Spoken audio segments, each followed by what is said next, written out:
So we're here to talk about emotional intelligence. Thanks for coming today.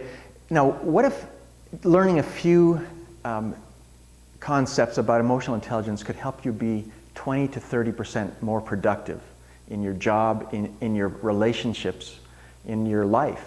Would that be worth it? To find out, I want to just share a few concepts with you. Each of us as individuals are made up of three parts of our psyche. Who here has heard of IQ? That's our intelligence, right? Right.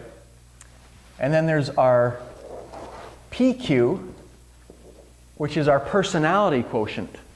And then there's this part that we're going to talk about today, and that's the EQ. Well, which of these do you think is very changeable in us? The EQ. The EQ, exactly. There are studies that show that IQ is pretty much set by about the time that we're 15 years old. And it doesn't change much after that. Yeah, we can expand it a little bit, but it's pretty set. PQ, personality, we can use, many of you have heard of these personality profiles. There's the Briggs-Meyer type test, there's the DISC. My company has an assessment that's a personality profile. And they're all basically based in the same science. And the science shows personality traits that we carry throughout our lives that tend to stay fairly constant about us. So that's not going to change much either. EQ is going to change. We can do something about that.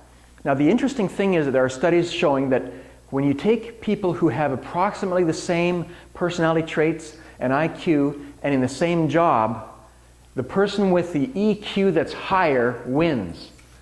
Better EQ predicts high performance. So that's why we're here, is to figure out how to have better EQ, better emotional intelligence. So the principles that we need to talk about are things that have to do with our self-awareness and our social awareness. How are people viewing us? Are we introspective? These are emotional intelligence principles that do predict performance. We'd love to talk more about these things in detail. At the time, I'm just going to give you those tidbits, and we'll talk about it more at our seminar next week. Thanks.